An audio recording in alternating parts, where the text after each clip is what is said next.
तू फजन लोरे मिनिट तरा याइब लोरे इने चाक की ममाई की राइस कुकर दो अदुदा याइबने चाक थोंबददी मनिन लाकने अदुना इसिंग मही दो मखादा फुटलगा याइबदो मिनिट तरा दा लोरे राइस कुकर दा स्टीम तौबदुनिदा सुमाने लोरे दुगा लौथोकपिरनि चाक यावदना तौबा तौबदबने चाक यावदो चाक तो यादि मही ताने हेकुसे पूरा इंग कांदा सुमाइना खोपिदोइने सिजे अदो आइने सुमाइना अदुम थांगना तौरगा नत्रगा कुना तौरगा सुमाइना खुक्थोरइनि अदो अखोइना मणिपुरददि हेकुसे हेकु मचा फंगिको अदुना चा अचौबसु अदुम फंगनी अदुगा हेकुसे सुमाइना तौरगदि अखोइना अचारसे सेमबदा तमगा चाबा यारे हवाइगा चाबा यारे अदुमाइना कोई तुम होगल चाबगी हेकुदो अदुमाइना चारसु यारे एनी मोंगो चाबा याबा अचारदि इने तौबसु याम लाइबा सिंपल ओइबा कोबसु लाइबा अदगी मणिपुरदा सुबदो कई क्वाचपना चप्पदो कोई हेकुदो तौरोइदमने फुटोगा तौरदि अदो मयामसे सिसे सोइदि ट्राई तौबियो सिम्बा स्टाइलगी चांस मैम मसाइगी कोई हेकुदो आइना हुजिक फजना खोक्टोपा लोइरे मसमाइना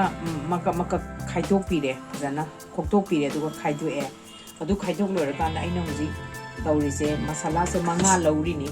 करी नो खोगी मिठी मरुने दगी सिजे फिदिंग अमुबदो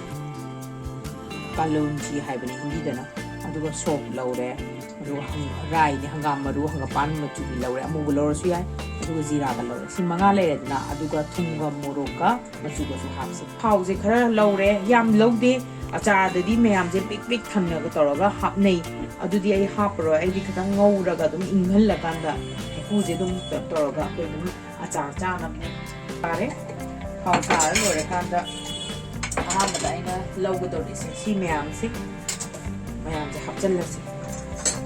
हाउदे हम सामलदी येंबियु पर पोखाइरे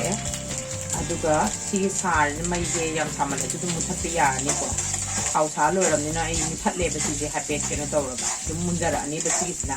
अदुगा कोइना कई हापदगेदा आइना कइनोसे मचुसे कोइगी आइना चामस अमगी चांगदने अदुम हापे अदुगा सिजुदम केनो तौरसी मोरोक से अचार से कोइना मोरोक से खरा दुम हाउना बको चामस अमगी चांगदा हापे आई पोची यामे खरा का हापे सु यातिनी मोरोक मकुपनिको आइगिसे अम्मा चामस अम्मा तंखाइ मो हापगे अदुगा सियानी अदुगा थुमसे कोइना साइगी कइनोददि थुम अमता हापिदेदना हेकुददि आइना फुटकांदसु केम हापिदेदना आइना थुमसे यामदि नतेको सिगी चांगदा हापे असाइगी चाननब अदुगा आइना साइ हेकुसे सि लौरगा पुला हापचलस अदुगा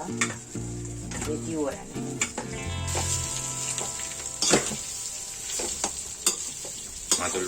सुमाइन तौर लोइरनी अदुगा अखोइना नुमिनिनी हुमनी सिजे कंटेनर दा हापचलगा अदुम नुसादा फौगगा अदुम चाबा यारनी इंस्टेंटली चागेसु अदुम यादि यार अदो मी खरदि थाउना पुरा फुमल्लिको अदो आइगी दौसिदि थाउ दगिदि थिंगद्रे अदुना हाइपेट नुसादा खगा फौदोपियो कइगुंबा थाउ याम याउदमिना महामनी कोइ चुमना सुम पाइरा चागेसु यारे अदुगा कोइना कइनो तौरगा चागेसु या अदुना नुस येंग हाइसु अदुना अखोइसे थाउसे याम हापतमिना थाउना मरेक थुमदबनिना ने नुसादा खितंग फौदोपियो अदुना ददि कोपाइ कासलादि अदुना मयाम खरा अचारसे सेम्बा लोरकान येंबियो ओरे तो अगिगिसे येंग सिल कंटेनर दा थमदोइनि कोइसे ग्लास आइटम ला केनोमदा सिल कंटेनर यामना सिजे इंघन बिरो बसे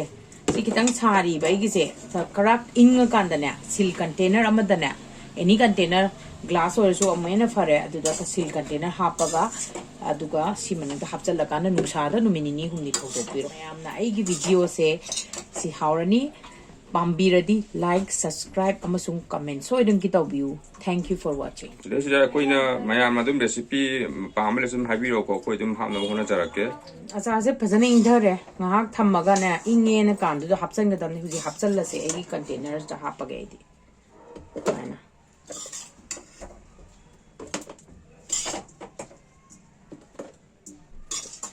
सादा फौदोपिरो सुमाइना दुगा टाइट कंटेनर हापग लोरे एगी से कंटेनर सुमाइना हापचले सुमाइना नुसादा खरा फजना नुसा याम सामा कोइ सिस्टडी नुसा याम कन सात्रे नुसा याम साबदा दुम तौरगा सुमाइ तौरगा दुम थंगदमने फजना